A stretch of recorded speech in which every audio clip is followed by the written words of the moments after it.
Hey everyone, how's it going? Octopus here and welcome back to evercrisis. I'm going to hopefully help you guys in this video figure out how to use the battle system besides just auto battling. Everything in this game, if it says it's stronger than your current party, is just a recommendation. If you guys want to go in and go for something that's 30,000 higher than you, you're more than likely going to pass it, as long as you check the enemy's info ahead of time, bring in the right spells, and have the right patience. It's a turn-based RPG game. It is no different from anything you grew up playing. If it's your first RPG, even better, I'm going to teach you step by step how to use everything that this game gives you in order to pass content you didn't think you could do. So hopefully something in this video will help you out. If you guys ever want, I've got a Twitch channel that shows every single part of my journey in this game. From the beginning till the end, all the pulls I've done, all the quests I've done, everything I've failed, and everything I've succeeded at. And I also help everyone with co-ops like I did last night for 5 hours. We carried a bunch of people that were at 10,000 power level to get their Zac umbrella weapon. So if you ever want to join that, link in the description for the Twitch channel, and there's also Discord if you guys need some extra help. I also have a Final Fantasy VII evercrisis there. But let's move on to the video, and hopefully something here will help you guys understand the mechanics of this game just a little bit better. So I want to start this off with one of the most important quests to get your first DPS or any character's weapon you want to max level. It is going to be this premium quest. When it unlocks, you want to get your first clear on the nano cube. Whatever difficulty that you're currently at, it's going to help you a ton. I'm going to do the 96,000 one where my current party is only 79,000, and same thing with this one over here. The first initial clear of this gets you 30 pieces, which is enough to upgrade one weapon to uncap it. So these are the ones you want to aim for. The equivalent of the farming is in this over here under normal weapon enhancement, and I don't want to farm these. So when I get near the end of this, I'm probably going to quit out so I don't waste the 20 stamina. I'm going to try to be patient. This game isn't a race to get to the end first. It's just a long marathon. Take your time. Don't rush character level 50. Don't rush trying to get all the equipment. Sit there and just see what events come out, what the game gives you for just unlocking characters, making characters level 80. The game gives you a lot of prizes just for playing the game. So take your time, don't rush it. This gives you like one drop if you're lucky per 20 stamina. I'm not going to farm this just for a little bit of a boost in my power. I'm content where I'm at, and I'll just keep playing the game nice and slow. So with that being said, let's jump in and let me explain the battle system to you. So, I know the first thing people are going to say, well, Octo, you've got really good weapons, your attack is way higher than mine, of course you're passing the content. I'm going to do you guys a favor, and I'm going to nerf my characters just to prove a point here. Physical attack is at 1,167. If I had Murasami equipped in the main slot, my attack would be 1,517. But I'm going to prove to you guys that it's not about how much damage you're doing, it's about the strategy to stay alive in order to get that initial clear. Once you get that initial clear, you're going to get huge bonus and drops, and that's what's important. Afterwards, you can come back and farm it at S rank and all that. Don't worry about how long it took you to pass the quest. Get that initial clear. Again, Barrett's nerfed from 1,063 down to 988, because if you don't wear the weapon in the first slot, you lose 50% of the stats down here. So, both my Barrett and my Cloud are now nerfed in damage more than anything. So we're going to jump in, and I'm going to teach you the mechanics, and then I'm going to show you a full clear. Alright, let's jump in, and let me explain this fight specifically, because this is where you are going to get the enhancements for upgrading your character's weapon. I recommend you do your DPS first, and then your healer, and then after that, work on your third character, which is your favorite, or another meta character. Do what you want, it's your account. First thing first, don't play in auto. Don't. Unless you're someone who has the best gear possible, do not play in auto. Play in semi-auto, or pure manual where you control all three characters. For the majority of all of this, you don't have to control all three characters. As long as you give them the right materia, you're good to go. They'll take care of themselves. So coming in here, preparing ahead of time, you know that the motor ball is weak to electrical. Cloud's current Murasami weapon has a lot of electrical damage on it, so that makes it a lot easier to pass this quest. If you don't, you bring in a thunder spell. That's the difference, and put it on a character that's a magic user, and put it on the proper slot that boosts magic damage. You want the sigils to break them, that is triangle and X, in order to get through the one phase. If you can break him, you're good. So every single one of your characters should have these sigils on them through a ruin spell. It's not there for damage, it's there to get through the really bad mechanic of the boss one-shotting you. So that's the main thing in this. We're going to slow down the speed so we can keep track of everything. And I'm going to switch to my healer because the AI does a better job at controlling your DPS because all they got to go is unga boonga, I do big numbers. While the healer barriers, heals, and triggers rune at the proper time. So you want to control the ATB gauge. Don't use it every time it's ready to go because you never know what the next enemy moves is. So here we go. The enemy right now is going into gear boost. You don't want this to happen. It's saying to use triangle and X to knock it down. So I'm going to run Ruin Spell over and over and over again because it costs the less. It only takes 3 charges, where Cloud, if he uses Braver Spell, would take 4 charges. Way too slow. Much quicker to just keep using this instead. So the AI knows that. We know that in semi-auto, so we're going to do as much as we can. Now, you see how there's 4 triangle up and down? Every sigil can be broken with any spell. Thunder, fire, sigil breaker. The sigil breaker spells just do more breaks than the normal ones. And it also does more if you keep your unison buff up. What is that? It's this red triangle right here. If you switch into defense mode for too long, it starts draining. And that takes away the extra bonus damage, that takes away the extra sigil breaking, and that's going to make or break your fight. If you don't let that fill up and keep it full all the time by staying in attack mode, you're going to lose a ton of damage, and then when you switch to defense mode, it's not going to be full either. You're going to take a lot of damage. So that's the biggest key here. Switching from attack mode to defense mode not only increases your damage, but also increases how many sigils you can break. So, now that we're going to break them, and we need a heal, during this, you can quickly switch, heal the party, and then switch back to attack mode so it doesn't deplete. If I stay in defense mode, watch this slowly drain, and now I take less defense, which you don't want. So right now, he's going crazy.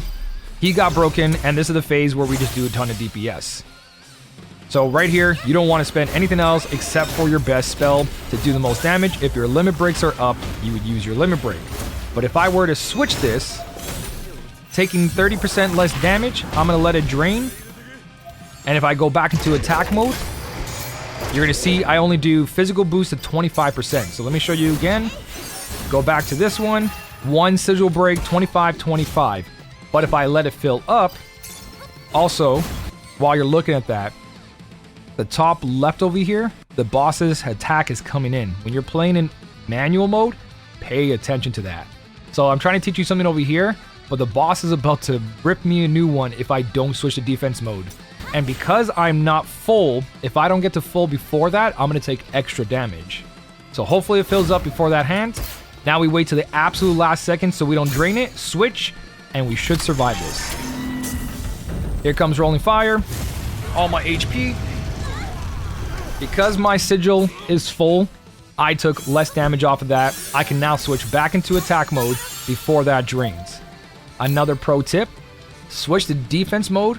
Only use your healer's AoE heal spell or their limit break. Switch back to attack and then use the other 2 limit breaks. So that way they do max damage, because if you're in defense mode, they won't do as much. You lose that attack bonus and it's huge. So make sure you're switching back and forth for your heals and for your attacks. So, right over here, if I did stay, back to explaining this, or in semi-auto, if I go in defense, they won't do attacks to break them. But you see how that drains? You've got to switch really, really quick. So I'm going to leave this, let it attack it over and over and over again, and then when I'm ready to switch for a heal, I'm going to let this go up. I'm like, oh no, people are dying. I'm going to quickly switch, cure, quickly switch back, so I get all the benefits. And if I really want to, I can switch, limit break, heal in the limit break. Don't use the other 2, because again, you're only getting a defense boost, not an attack boost. So Eric's going to heal for max, switch back to attack, and then continue breaking them. That way you keep your party alive during this phase. Or in any battle, you're just keeping your party alive, period. So, I'm going to finish off helping my team here, clear this, showing you guys that Cloud and Barret are nerfed in damage, and we're in this battle much longer. I'm not even properly doing this. I'm just going in here, hopefully keeping the party alive, so they can slowly do damage over time. So one of the most important things in this game is have a healer, a support character, a character that can put a wall up for you for defense or lower the enemy's attack. So my party needs help, switch to defense, heal really quickly, and get right back to attack mode so that can come back to full bonus. See, 25% attack, 50% attack. You lose so much damage if you don't stay in this mode. Notice the orange is going up again, and we're gonna switch in 3, 2, 1, switch. Always switch at the last like 5-ish seconds. That way your defense is at max so you take less damage and you survive a lot of big hits. So as soon as we're done that, we get the heal in there and we switch back to attack and we continue our onslaught. Now during this I'm supposed to be using limit break whenever it comes up. Don't forget that. If you're not using your limit break every time it comes up, you're wasting time. It's best to do it right at the end when the enemy's staggered, when their yellow bar is almost depleted, but you can pretty much use it anywhere. So that's it. That is literally it. I won't even use Aerith to finish this fight off. I'll use her just specifically for healing. I'm going to switch it to manual mode. Actually, if I switch it to manual mode, these two won't do anything. They're Unga Boongas without us. I'm just going to make sure that Aerith only heals the entire time. I'm not even going to go for the break with Aerith here. She's specifically here just to let those two do as much as they can. And I'm here to make sure that they heal. Don't be afraid to let your ATB gauge fill up. Even if it goes past that point, but always make sure that attack boost is there so your characters are getting the most possible. So again, I have limit break heal, pop it when you go into defense mode. I can even do this fight by taking off a whole weapon or sub weapons on Cloud and let him do his own thing. So even with me not using Aerith for Ruin or Ruin Blow to take down some of these sigils, we're doing perfectly fine just by controlling our healer. The AI right now is not doing a great job though, so I might have to kick in. Am I gonna have to kick in? I gotta heal. I'm gonna heal. Forget that sigil break. Go, go, go. Get it! I'm so worried it wasn't gonna happen. So yeah, don't do what I'm doing here. I'm going really sloppy. But this fight was just, oh, I let it finish. Oh no, I wasted 20 stamina. That's fine. Maybe I got lucky. Let's see. Nope, C rank. And most likely not going to get a drop. I got lucky. Still got a drop as C rank. So there you go. That is pretty much how the combat system works. Hopefully it wasn't too chaotic. It's a little hard to explain it as the battle's going on, but it's about that attack mode and defense mode. Switch that at the proper time. Let your ATB gauge fill up. Then you switch to defense mode, heal quickly, and go straight back into attack mode. The AI is really good on auto battle. They know when the enemy is going to attack, so they switch to defense even during the non-charge attacks.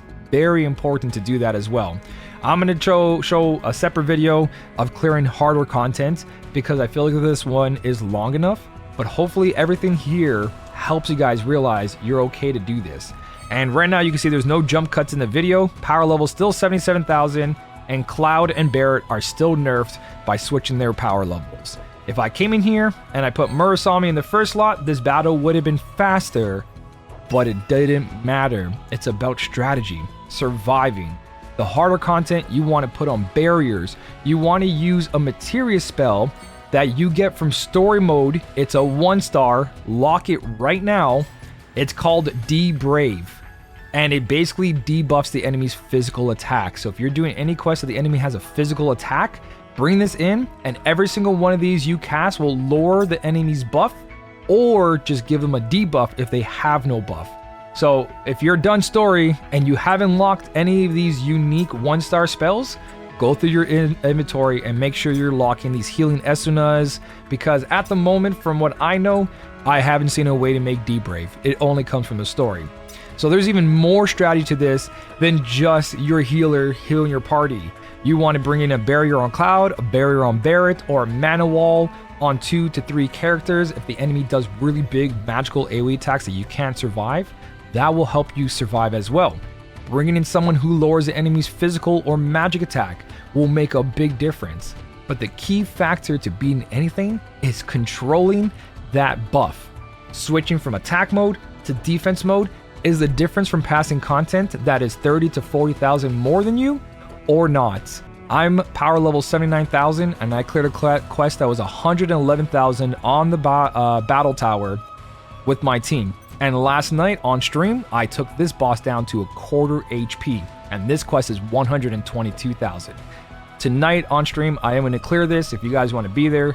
Again, my Twitch link is down below in the description, so you're more than welcome to come by, ask for help for co-ops, anything like that. But for now, hopefully something here in this guide helped you guys realize that you have the potential to beat anything you want. So hopefully it did help. If you guys enjoyed the video, don't forget to leave a like, a comment, and share the video for anyone else that's struggling with this game. It should help a ton. Thank you so much for watching. Keep on smiling, and I'll smell y'all later.